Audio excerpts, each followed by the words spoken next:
मैंने तुझे अपना दोस्त समझा था, भाई समझा था। मेरे ही घर में आग लगा दी तूने। गंगा तू होश में तो है? जानता है क्या कह रहा है?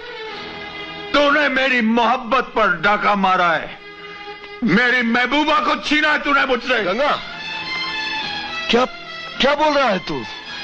मैं और तेरी महबूबा को छीनूं? हाँ, हाँ, हाँ। दोस्ती के नाम पे धब्बा है तू। अरे तुझ जैसा कमीना तो मैंने आज तक नहीं देखा। दोस्त तो क्या, तू दुश्मन कहलाने के भी लायक नहीं है, समझा? जी चाहता तेरा गला घोट तुम। बस गंगा बस।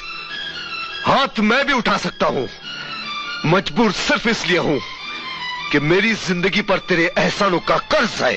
तो आज मैं वो कर्ज वसूल करता हूं सूद समेत, तेरे जिस्म से एक एक कतरा खून बहाकर। ये बात है तो चला गोली और देख एक दोस्त दोस्ती के नाम पर कैसे कुर्बान होता है। चला।